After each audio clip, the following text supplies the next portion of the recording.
of very gifted people. I want to talk about how the church lost a generation of very gifted people, man. I was 12 when I got saved. I gave my life to the Lord at 12. Um, I started preaching and things at 14. Now, mind you, I didn't come from a church background, so the call on my life was definitely from God. It wasn't pushed by a family of preachers or any of that. I didn't have that. And so this was a call by God. And sometimes I still wonder, here I am 44 and 30 years of ministry that the Lord used me to do. And I'm grateful. But I think in those 30 years, I got a chance to really observe. And I want to say this to young ministers and young preachers. Pay more attention to what's going on around you, spiritually and naturally, more than you do trying to brand your ministry. Branding ministry has been one of the biggest enemies to the church, because while we're branding ourselves, we're missing the actual work of the one God that we say we serve. I think with all this branding, we've made many gods, and everybody wants to be somebody, and everybody's name has to be in light somewhere. And I think in that chase to greatness, or chase to being the person, the guy, the girl, we have branded our way out of the will of God, because you can't build your brand and God's brand all at the same time. There's only one throne that belongs to God. And I think that if you're going to be a genuine, effective minister today in this hour, there was a time where the showmanship worked, and I think that God allowed it. But then I think we're in a time now where we're realizing, where I hope we're realizing, or the call is to realize, that there is no superstar to follow. There's only Jesus's example of how to treat people and how to minister through this world, and how to use your gift to touch the world around you. I believe we're living at the time now is that the church is going back to the people where it belonged. Those apostles taught the people how to live out their Christianity. They did not rule over these people. They did not have people as members of their church. The apostles didn't have churches. They went and established groups of people that would care for their communities. I think that we got this all wrong. We made up a sense of our faith, and we missed the point. I want to talk about how the church lost a generation. And I think one way that we lost a generation was because it's almost like there was no room for anything outside of what our tradition had. For example, you have ministers in church, you have musicians in church, you have ushers, you have deacons, you have elders, you have this and that. The question is, what happens when I don't fit in any of those places? If I'm not an elder, and I'm not a singer, and I'm not a musician, and I'm not assistant pastor material, whatever that means, but I have a gift that can touch lives, and I have a gift that can make the kingdom more efficient. I think that we've ignored those people, and we've ignored their gifts because their gifts didn't directly grow the church. And I think we've ignored those people that had the gifts that could bring in offerings, or those people that had the gift to administrate conferences, those gifts that had the ability to raise money and to do that. We embraced those gifts because those gifts helped us to build our individual kingdoms. So we could say we got the best singers in the world, or we have the best musicians and this and that. And it became a competition. Do you see how the subtle beasts of the field can make us go into a place where now we're competing based on performance, and the thing that's getting missed is the will of God? And so we lost a generation of people. Many gifted people were isolated from the church. Gifted because their talent didn't line up with the rooms. It's almost like a job having 10 seats to fill. And once we hire those 10 seats, we might need other things, but we don't value those other things, right? We value the 10 we have. And I think that we have not allowed guidance to those people, because most of those gifted people were rejected. They were rejected because, again, they didn't feed the machine of how to make our church bigger or brighter, right? I mean, think about it this way.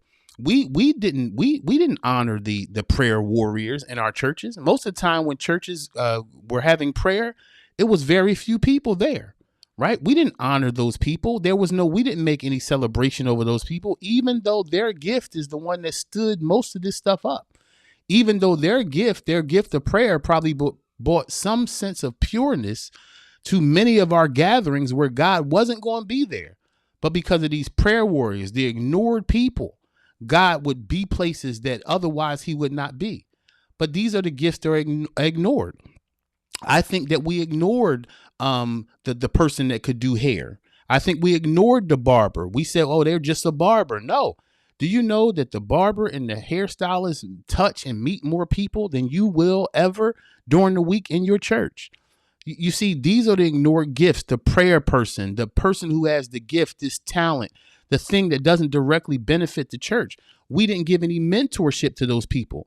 And if we did try to mentor them, we tried to change them from what they are to make them fit into some space that they may not fit in, because that's what we needed in our church. See, I fear that we have used our energy to build the visions of men and women that we call our leaders, and we have not focused at all, and they have not helped us focus on the gift of God that God put in you. Remember this. When we stand before the judgment seat, just like with the story with the guys with the gifts or the talents, when that man came back, he asked him a question. What did you do with what I gave you? What did you do with what I gave you?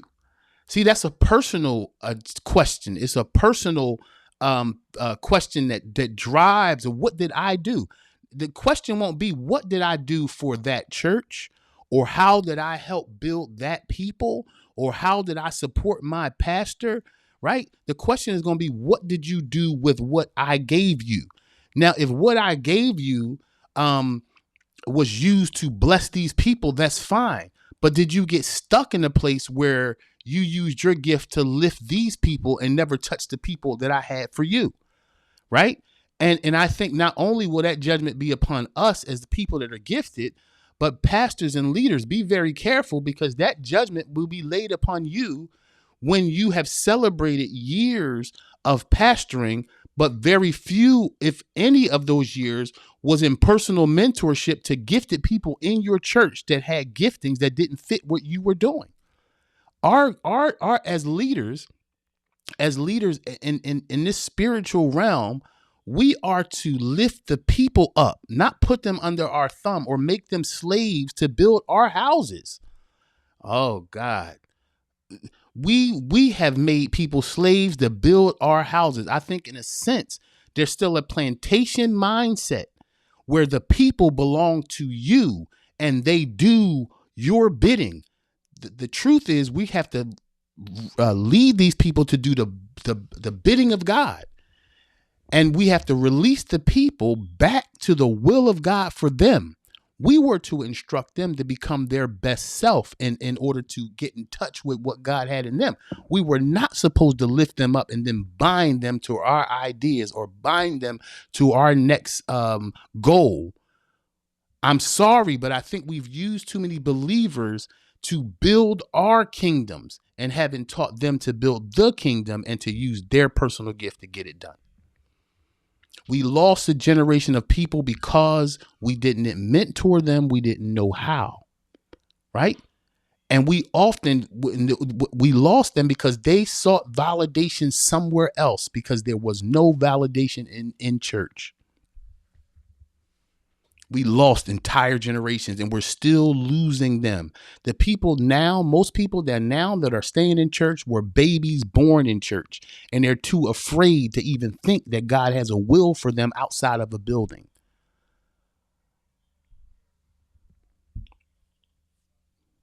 Come on, let's work with this. Now, I've had this conversation with pastors before, and many of pastors and leaders, they like to reject this conversation. And I know why. This conversation doesn't, what this conversation does is it frees people to find themselves. And if you free too many people to find themselves, then there's nobody there anymore to build the house that you put in order. Freedom for many believers would mess up the financial status of many pastors. And that's why they don't want to let the people go. But the truth is, if we taught people their gifting and we taught them how to affect the world around them, they would be so wealthy because of their God-given gift that they can come back and be a blessing to you. But instead, we don't want the long form of preparing people to be a blessing so we can be blessed. We take from them what they have now, leaving them with nothing. It's the same idea I have about honorariums and why pastors charge honorariums. First of all, how in the world can you charge for what God gave you? How can you put a price tag on it? Right? How can you? It was something that you asked God for. And I think that most times when we can sell what God gave us, it's because God didn't give it to you. It was your product. And your product you can put a price on. When God has a product, you can't price it. Now, what are you saying, Christian? I'm saying that since I've been preaching since 14 years old, I've never charged an honorarium. I've never told somebody to have to give me a deposit before I come. And I've been around the world touching lives in villages all over the place, from India to Guyana to Ghana, all over Africa. I've served the world, into Israel, right? I've served the world. I've never charged people a dime to come, and I was always cared for. My commitment is to be loyal to the soil and not all of a sudden change and become a commodity that's for sale. We have not honored. We lost a generation of people because another reason is because we wanted to take something for what we gave them. We didn't just give them something so they can go. That's the spirit of a father leader. Father leaders give you what you need to go. It's not an exchange. It's not a quid quo pro. If I'm going to bless you, you got to give me something. That's not a father. That's a taker. So the number one reason why we've lost a generation is because we ignored their individual gifting and we isolated them in a corner because we didn't understand their gift, and we made no room in our church because tradition says there's no room for that. Number two, we lost a generation of people because of our rigid structures and resistance to change. And we said things to a generation like, hey, God doesn't change. No, God doesn't change his point, but God does change his method. His method was totally different with Israel. His method was totally different with them at different points in their life and in their journey.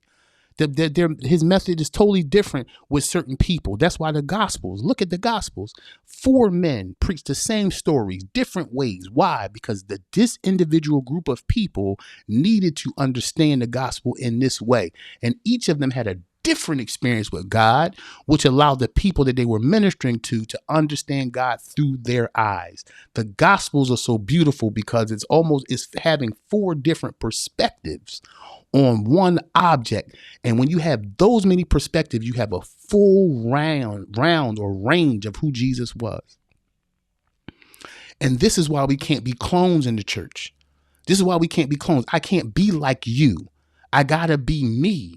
Because the world needs me, and then the world needs you, and the world. Don't clone yourself in church. I see so many people have a cloned praise. Your praise look like their praise. Your tongue sound like their tongue. Your expression to God, because we have not taught people individualism in church. Because we wanted to control them, we made them the same, and we lost a generation.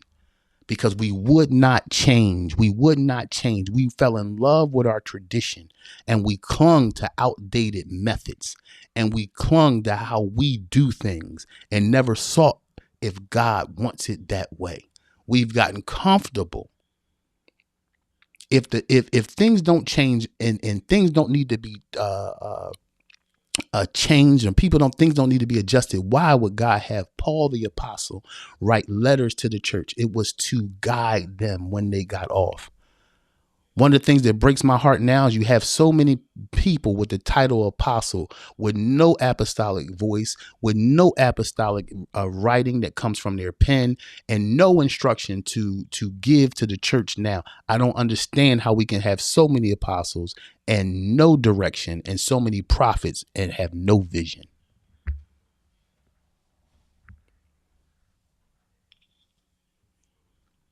And we call ourselves these things, and we carry these heavy heavenly titles, but then we depend on the city where we live to fix the problems of the city we live in. If you are who you say you are,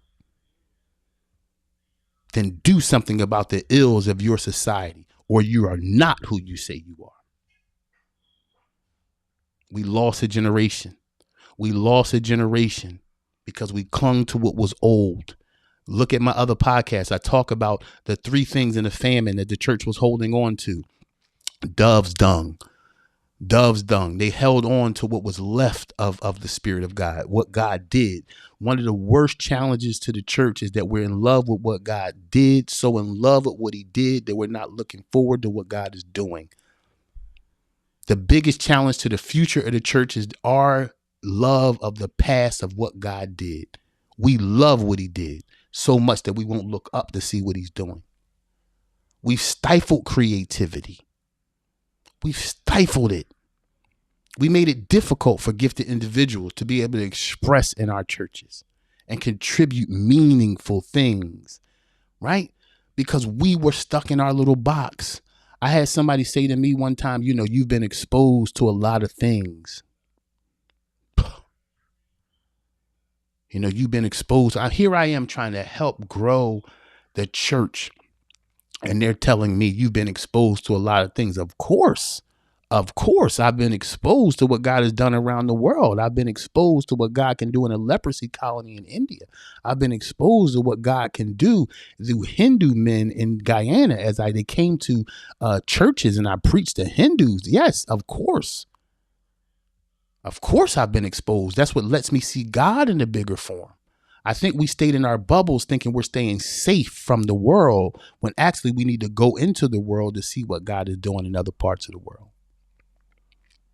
We lost a generation, number one, because we lacked mentorship and support for them, because we didn't understand them. So we tried to closet them.